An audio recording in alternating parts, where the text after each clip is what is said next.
Laetitia Boiteau, je suis docteur en pharmacie. Je suis actuellement responsable qualité pour la supply chain clinique chez Sanofi Recherche et Développement.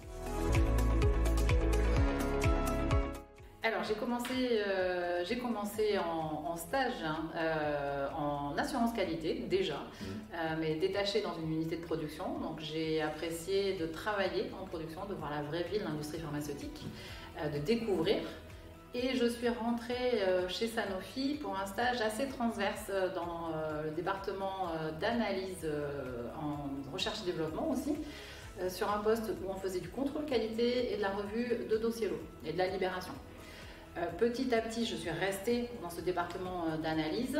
C'était le département qui faisait toutes les analyses des principes actifs, des produits pour études cliniques qui étaient ensuite dispensés chez les patients. Et j'ai commencé mon premier poste en CDI sur des activités analytiques, mais très transverses, plutôt organisées vers l'administration, la gestion de systèmes d'information comme des LIMS, ce genre de choses, la documentation qualité. Donc là, je suis pharmacien en industrie, mais sur des postes qui ne touchaient peu ou prou la responsabilité pharmaceutique.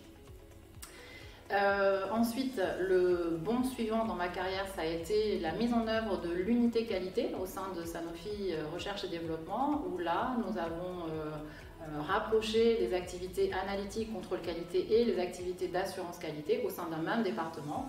Et à ce moment-là, j'ai pu plonger dans l'assurance qualité R&D de façon plus importante. Petit à petit, ce département s'est développé aussi. Et j'ai pris, après quelques années, je fais un saut dans le temps, j'ai pris la responsabilité qualité du site de Montpellier. Donc j'étais directeur qualité pour ce site de Montpellier qui fait de la recherche et développement. J'ai passé 7 ans, donc responsable de département, activité assurance qualité, contrôle qualité, à gérer les libérations de produits, le système qualité d'établissements pharmaceutiques, les libérations de produits. Et là, dernièrement, donc ça va faire maintenant 5 ans, j'ai encore changé de poste pour être responsable qualité pour une plateforme internationale qui s'occupe du design et de la mise en œuvre des produits pour investigation clinique et de la supply chain, c'est-à-dire la distribution de ces produits dans le monde entier au sein des hôpitaux et jusqu'aux patients. J'ai travaillé pendant toutes mes études en officine, donc j'avais une petite idée, certainement très parcellaire, de ce qu'est le travail d'un pharmacien en officine. Et dans mes études, je me suis toujours dit que le passage officine-industrie, quand je serais pharmacien diplômé, serait certainement compliqué. Et qu'en industrie, j'avais peut-être un panel de métiers et d'activités plus vaste qu'en officine. Donc je me suis dit que c'était certainement ce qui me permettrait à moi de me développer différemment, et j'ai fait ce choix en 4e année de partir sur l'industrie, que je ne regrette pas du tout, parce qu'effectivement on a l'opportunité de découvrir plein d'activités, plein de métiers variés et d'avoir des sauts de puce qui nous permettent de bouger dans une même société ou dans des sociétés différentes et d'avoir une carrière riche et variée. Alors, mon poste actuel est un poste de responsable qualité, donc avec toutes les activités de responsable qualité assez classiques, la gestion du système qualité, sa définition et son contrôle. La libération des produits se fait dans mes équipes également. Après, journée type, c'est un peu plus compliqué puisque je ne pense pas avoir de journée type. Je vais avoir des points réguliers qui reviennent quasiment toutes les semaines, qui sont des points essentiellement liés au management, c'est-à-dire les réunions avec mes équipes, les points d'étape hebdomadaires avec eux pour le suivi des projets, des sujets et des activités. Ça, c'est le socle commun. Je participe au leadership team, donc au comité de direction du département qualité, mais également du département de la plateforme opérationnelle que je supporte. Donc ça aussi, partie fixe, c'est-à-dire on doit s'assurer que la qualité est intégrée dans les projets, dans les process et dans les prises de décision pour orienter certaines décisions. Donc là, ce sont les choses qui vont revenir dans ce qu'on peut appeler une journée ou une semaine type. Ensuite, tout le reste du temps, parce qu'il me reste quand même pas mal de temps dans mon agenda, ça va être essentiellement des points d'étape, des points très rapides sur des problématiques qui n'ont pas été résolues dans les équipes et pour lesquelles il y a besoin d'un arbitrage, d'une prise de décision. Ça peut arriver chez moi. En général, voilà, les sujets qui remontent jusqu'à moi, c'est les sujets qui sont les plus épineux, où il n'y a pas de consensus trouvé et où il faut trancher ou escalader plus haut dans la hiérarchie pour aller chercher une décision plus haut placée. Mais du coup, ça fait des journées qui sont extrêmement variées, où on saute d'un sujet à l'autre quasiment toutes les heures, toutes les demi-heures, et où on ne s'ennuie pas. En fait, quand vous êtes manager, vous êtes censé diriger une équipe, donc des personnalités différentes, des expertises différentes, des envies et des rythmes différents, mais fonctionner en équipe. Donc dans le management, ce que je trouve moi le plus compliqué, c'est d'avoir des gens qui vont travailler sur des sujets qui peuvent être très variés, pas forcément avec de l'overlapping de sujets, pas forcément avec des situations qui se croisent, et qui doivent fonctionner ensemble, en équipe, vers un but commun. Donc ça, pour moi, c'est le plus compliqué, c'est-à-dire arriver à avoir cet esprit d'équipe. C'est compliqué, mais c'est aussi pour moi une nécessité au quotidien. Je ne pourrais pas travailler sans équipe, et j'ai du mal à travailler avec une équipe qui ne fonctionne pas en équipe. Donc moi, je me repose sur eux, ils se reposent sur moi, mais j'ai besoin qu'ils travaillent ensemble aussi, puisque c'est ce qui est le plus beau. Ensuite, dans le management tout court, je trouve que de toute façon, on travaille avec des êtres humains. Donc il y a des hauts, il y a des bas, il y a des jours avec, il y a des jours sans. Il faut savoir composer avec tout ça. L'intérêt, c'est de pouvoir mettre en avant aux collaborateurs sur des sujets sur lesquels ils peuvent, eux, s'amuser, s'éclater et mettre en avant leurs compétences. Essayer de ne pas trop les mettre en difficulté, tout en les poussant à aller justement chercher cette limite sur laquelle ils seraient un petit peu moins à l'aise. Donc ça, c'est du feeling derrière, c'est de l'envie et c'est pas forcément facile. Par contre, en management, moi, c'est là où j'ai eu mes plus beaux succès. C'est-à-dire quand vous commencez à travailler avec quelqu'un, que vous voyez se développer, que vous voyez qu'il développe ses compétences, qu'il commence à s'éclater, à avoir des sujets de prédilection, et que cette personne, entre guillemets, quitte le nid pour aller se développer ailleurs, et vous voyez s'en aller, mais voir quelqu'un se développer en dehors, et imaginez que vous avez pu contribuer à ça, c'est magnifique. Donc c'est aussi une très belle valorisation du métier de manager. A contrario, quand ça marche pas, j'ai eu mes plus belles difficultés professionnelles plutôt en management et en gestion des hommes, plutôt qu'en gestion de projet, qu'en prise de décision difficile, en réunion X ou Y, on a un petit peu bataillé. Quand avec quelqu'un ça ne marche pas, on n'y arrive pas, je trouve que ça, c'est des blessures plus difficiles à guérir dans le monde de l'entreprise. En tout cas, c'est mon point de vue à moi.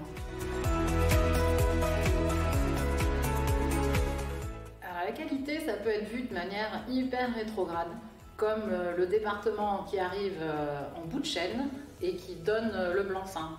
Oui, c'est bon, ça passera à l'étape suivante. Non, c'est pas bon, j'arrête tout et on se revoit dans quelques temps quand vous aurez révisé vos process. C'est pas du tout ça, ma conception de la qualité, c'est pas du tout là où on va s'amuser, c'est pas du tout là où on va être pertinent. La qualité, effectivement, surtout dans l'industrie pharmaceutique et dans d'autres, c'est effectivement le respect de la compliance, le respect des règles, la connaissance de ces règles.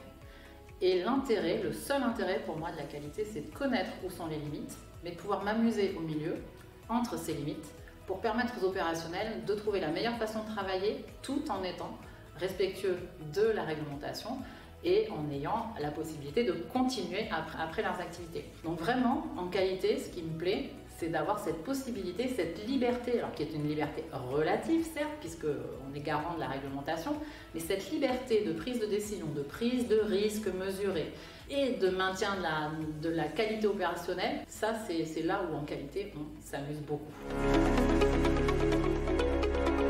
Alors les recrutements, c'est toujours quelque chose d'un peu particulier, parce que vous avez une demi-heure maximum, allez, 3/4 d'heure, 1 heure, pour vous faire une idée sur la personne qui va rejoindre votre équipe. Toujours très partagé sur la prise de décision rapide sur une personne. Ce qui va me déclencher un go ou un no-go sur un candidat, c'est l'attitude que va avoir cette personne déjà en arrivant.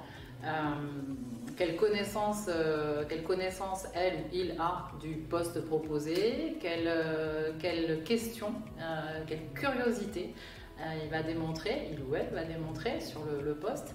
Donc ce côté envie de découvrir, envie de comprendre, envie de connaître et montrer qu'on s'est intéressé au poste, à la société, à l'entreprise dans laquelle on postule, pour moi c'est déjà très important. Il ne faut pas que ça tombe dans l'excès inverse, un petit peu trop marketing du candidat qui a bien fait ses devoirs. Mais voilà, cette curiosité-là, cette petite étincelle et cette envie, c'est déjà un très bon déclencheur. que je vais rechercher enfin chez un candidat, c'est de savoir comment il ou elle va s'intégrer dans l'équipe existante. Puisque ça, c'est important. On a parlé de ma vision de la gestion d'équipe et du management auparavant. Donc cette notion d'équipe, pour moi, elle est clé. Donc faire rentrer un nouvel élément dans une équipe, il faut que ça matche, il faut qu'il y ait une bonne synergie et que je vois ou que je sente, parce qu'on est toujours sur un entretien rapide, mais que je sente que ça va bien se passer et qu'on pourra bosser ensemble dans la bonne direction et avec des envies communes. Donc ça, c'est important aussi. Donc vous voyez que quand je fais passer un entretien, je suis plus intéressée par, bon, bien évidemment, le CV est là et on cherche déjà des compétences académiques, mais ensuite ce qui est le plus important encore, c'est la façon dont on va sentir l'intégration de cette personne dans nos équipes. La curiosité, l'envie, le dynamisme, la capacité à prendre du recul, à savoir analyser une situation. Vous serez pharmacien en industrie, en officine, on va arriver avec une problématique vers vous et vous allez devoir capter l'essentiel très rapidement pour prendre cette décision. Donc ça, c'est super important. L'agilité, vous allez sauter de sujet en sujet, très dynamique. Donc cette agilité-là, cette flexibilité, c'est nécessaire, ce sera nécessaire dans vos vies professionnelles. Et l'envie de découvrir, l'envie de contribuer. C'est une très belle porte d'entrée. C'est-à-dire qu'avec ce réseau que vous avez fait au travers des actions de votre association, des forums de discussion auxquels vous avez pu participer, vous avez créé ces contacts. Et pour le coup, on est sur du contact réel, de personne à personne. Donc de suite, on sent si ça se passe bien ou pas. Donc ce network-là, il va vous permettre d'entrer dans une entreprise, quelle qu'elle soit, et vous avez au moins une porte d'entrée.